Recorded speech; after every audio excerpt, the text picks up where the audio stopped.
बेदार की डाली छेलू बैठी ओला पांच जेड़ को ठंडो पानी पे ओला ही मेरा बुरासा ही मेरा गुराला हम पहाड़ ओला चल पहाड़ जोला।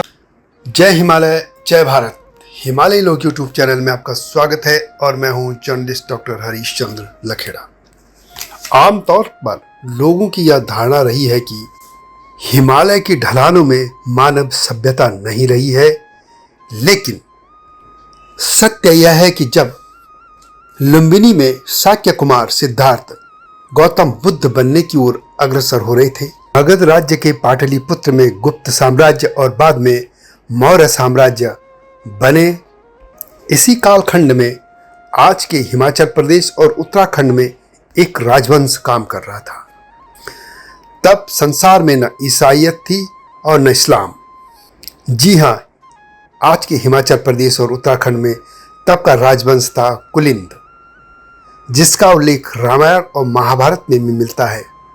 कुछ लोग इनको कुनिंद भी लिखते हैं और कुछ पुलिंद भी, लेकिन मुख्य तौर पर यह कुलिंद राजवंश था।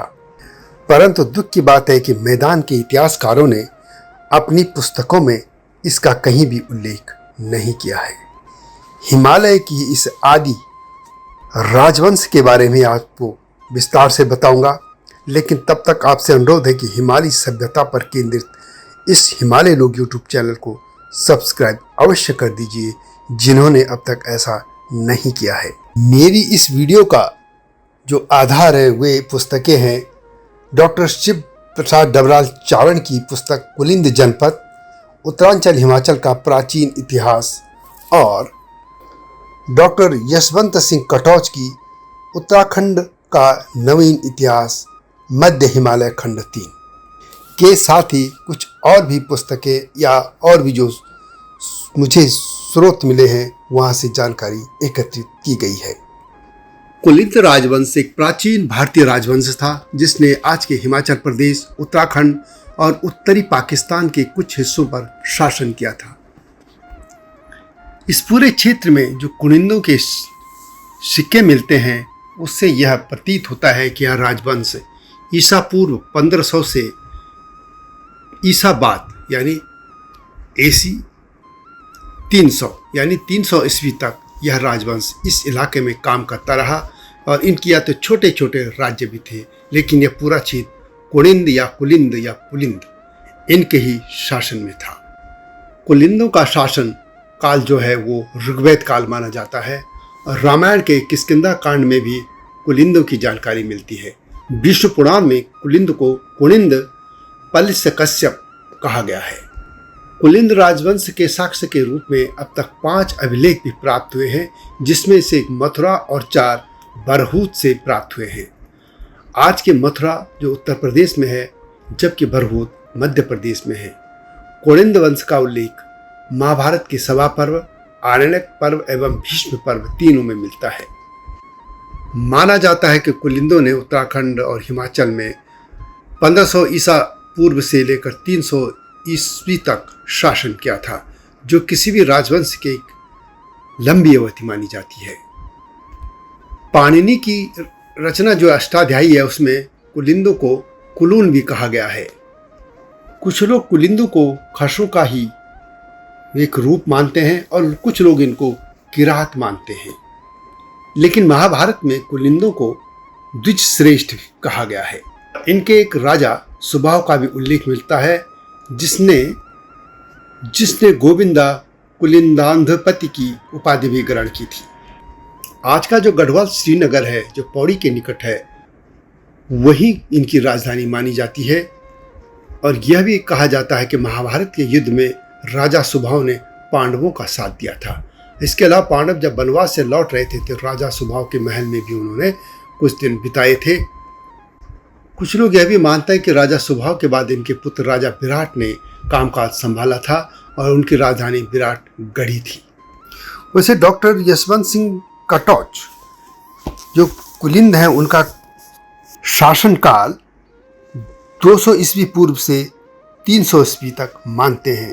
डॉक्टर कटौच लिखते हैं कि मौर्य साम्राज्य के पतन के बाद सुंगों तथा हिंद यूनानी यवनों के परवर्ती काल में केंद्रीय शक्ति के निर्बल हो जाने से जिस प्रकार पड़ोसी मैदानी क्षेत्रों में अहिच्छत्रा के पांचाल, अग्रोदक व अग्रवा, अग्रत्य व रोहितक के योधेय स्वतंत्र हो गए थे, उसी प्रकार रावी तथा यमुना के मध्यवर्ती तिरगट, योधेय, औदुंबर आदि क्षत्रिय जातियों ने भी पुनः अपने स्वतंत्र गणराज्य स्थापित कर दिए थे। ब्यास से पूर्ववर्ती पर्वतीय भूभाग में कुलिंद या कुलिंद क्षत्रिय जाति मौर्य काल से ही स्वतंत्र शासन कर रही थी।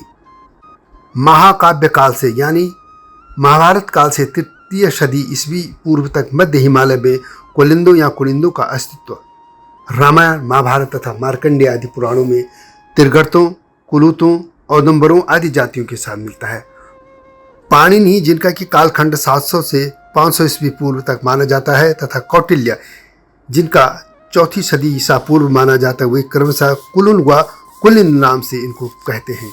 इसके अलावा टॉलमी, जो प्राय इनका जो कार्यकाल है या जो कालखंड है वो है 140 ईस्वी है, वे इनको कुलिंद्रिन के नाम से पुकारते हैं, जबकि विष्णु पुराण में कुलिंदोत्पत्यकस ये नाम इनको कहा गया है। इन सब स्रोतों से मालूम होता है कि यह इनका मूल नाम कुलिंद ही था और इनका जो जनपद था वह सतलज से गंगा यानी अलकनंदा की पर्वतीय उपत्यकाओं में फैला था, यानी जिसमें आज का हिमाचल का काफ़ी बड़ा हिस्सा और गढ़वाल तक का क्षेत्र आता है। हालांकि बाद में इनका पूरा जो शासन था वो पूरे हिमाचल और जो कुमाऊं, गढ़वाल जो उत्तराखंड है वहाँ तक, और यहाँ तक कि पाकिस्तान का कुछ हिस्सा भी इसमें आता है, यहाँ तक कुलिंदों ने शासन किया था। इनकी कई जगह मुद्राएं भी मिली हैं, जैसे हिमाचल में प्रदेश में मिली हैं और सतलज यमुना के मध्य शिवालिक क्षेत्रों में भी मिली हैं। इनकी मुद्राएं भी 3 तरह की मिलती हैं। इसमें अमोदभूति प्रकार की है, दूसरा अल्मोड़ा प्रकार है और तीसरा अनाम प्रकार अथवा चत्रेश्वर प्रकार मिलता है।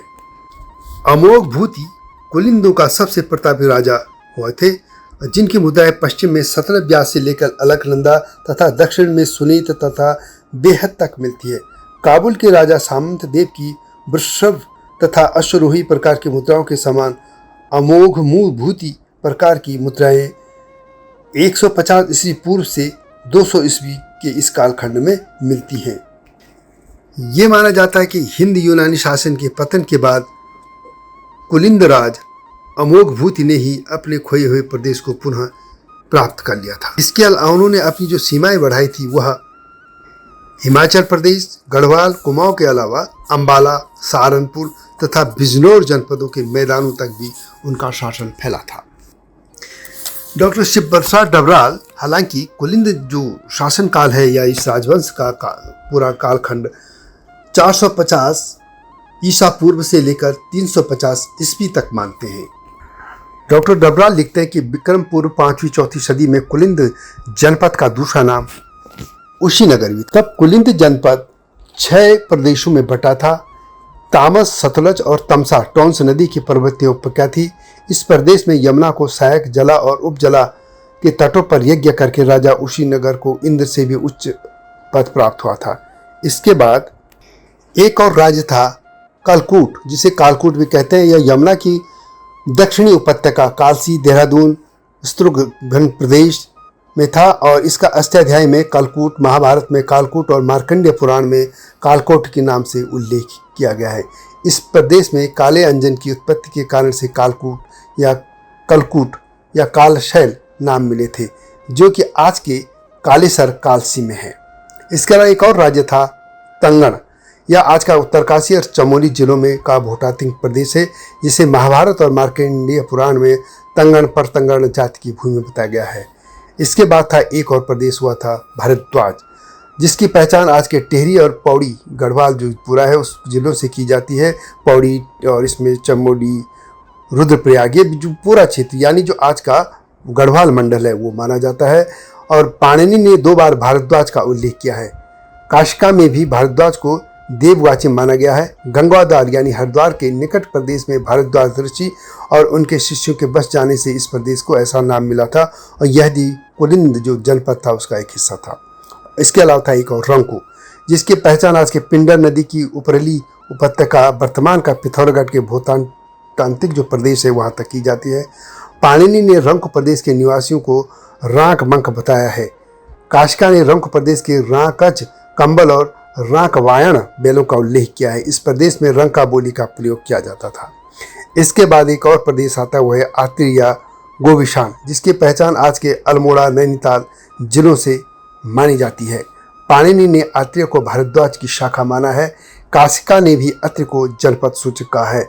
मार्कंडेय पुराण में जनपदों की सूची के अनुसार भारद्वाज और आत्रेय जनपद पड़ोसी थे। तो इससे साफ है कि ये जो क्षेत्र थे ये अल्मोड़ा और नैनीताल थे, जो आज का कुमाऊं है, और यह गढ़वाल का ही पड़ोसी है जिसको भारद्वाज कहते थे। मार्कंडेय पुराण की जनपद सूची के अनुसार भारद्वाज और आत्रेय जनपद पड़ोसी थे। भारद्वाज की पहचान गढ़वाल से की जाती है। इस तरह आत्रेय की पहचान तराई सहित कुमाऊं से हो सकती है। इस पूरे क्षेत्र में ये सब कुलिंद जनपद थे। यदि हम हिमाचल की बात करें तो हिमाचल के इतिहासकार मानते हैं कि कुलिंद हिमाचल के 4 प्राचीन जनपदों में से एक है। कुलिंद जनपद का क्षेत्र ब्यास नदी के उत्तरी भाग से लेकर यमुना नदी के पर्वतीय क्षेत्र था। हिमालय की निचली पर्वतीय श्रेणियां तथा शिवालिक की पहाड़ियां कुलिंद जनपद के भाग थे। अलेक्जेंडर कनिंघम के अनुसार सतलज के दोनों ओर के पर्वतीय क्षेत्र, विशेषकर शिमला व सोलन जिलों के क्षेत्र कुलिंद क्षेत्र में आते थे। दक्षिण में इनकी सीमा अंबाला, सहारनपुर और सुहग तक थी। कनिंघम का यह भी मत था कि सुगह इसकी राजधानी थी और पूरब में गढ़वाल का कुछ भाग भी इस जनपद में आता था। इसका उल्लेख मैं पहले भी कर चुका हूँ। वैसे इस बारे में मेरी अलग से वीडियो पहले से भी है, आप इनको इस चैनल में देख सकते हैं। बहरहाल महाभारत को लेकर यहाँ कहा गया है कि कुलिंद कौरवों की ओर से लड़े थे, लेकिन कुलिंद पुत्र पांडवों के पक्ष में लड़े थे। अर्जुन ने कुलिंद पर विजय प्राप्त की थी। कनिंघम के अनुसार कुल्लू से लेकर गढ़वाल तक के पर्वतीय क्षेत्र में आज के कनैत कुलिंदों के ही वंशज हैं। कुलिंदों के परम शासक अमोघ भूति के बाद शकों और हुणों ने दक्षिण की ओर से कुलिंदों पर आक्रमण किए।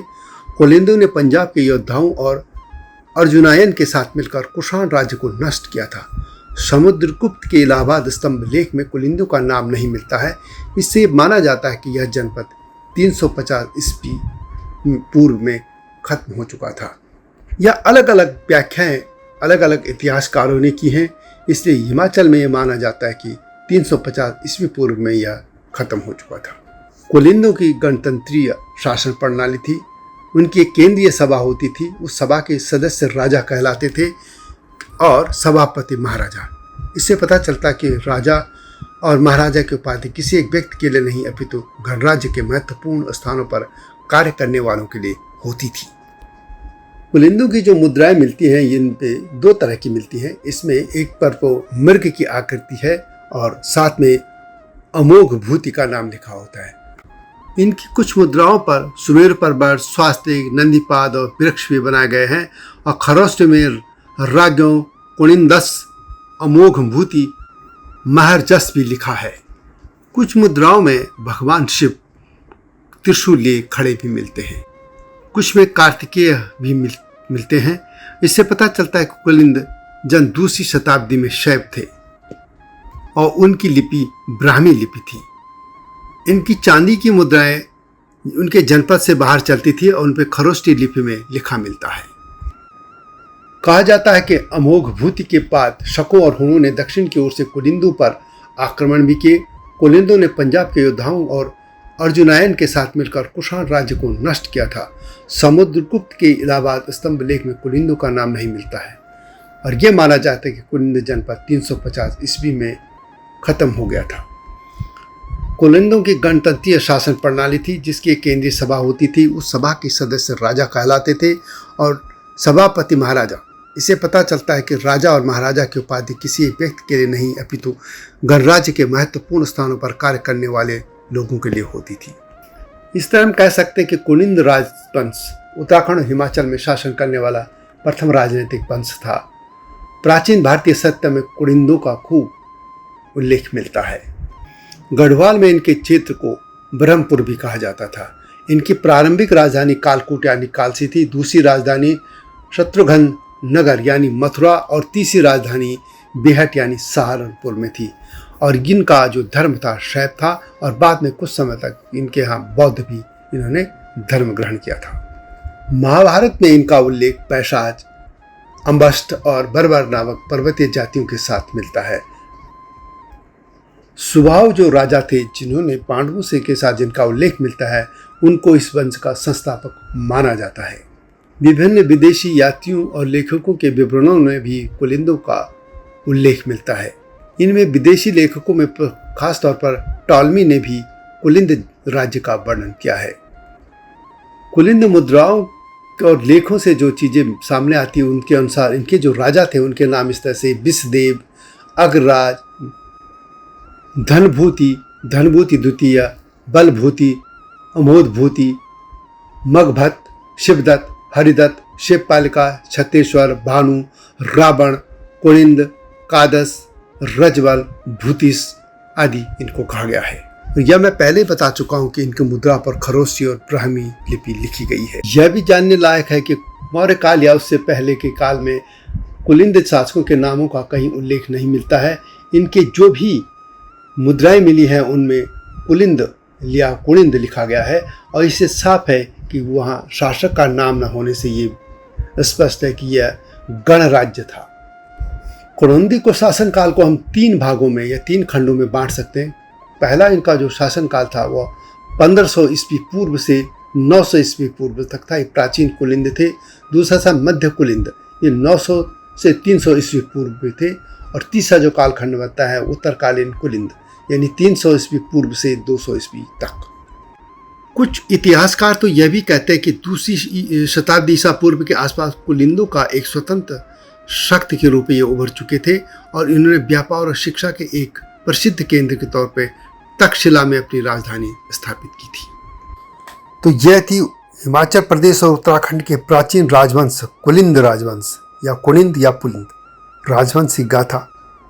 वीडियो कैसे लगी कमेंट में अवश्य लिखें, और इस तरह के जो राजवंश हैं या और भी चीज़ें जो हिमालय की, उसको लेकर आपके पास जल्द ही नई वीडियो के साथ आऊँगा। तब तक जय हिमालय, जय भारत। वीडियो का शेयर भी अवश्य कीजिएगा। हिमालय पे पेड़ हो तो गीत गाएंगी नदियाँ, गीत गाएंगी नदियाँ। पेड़ों पे चिड़िया है तो गीत गाएंगी नदियाँ, पेड़ों पे चिड़िया है तो गीत गाएंगी नदियाँ। माँ की लोरी जैसे होते हैं नदियों के गीत।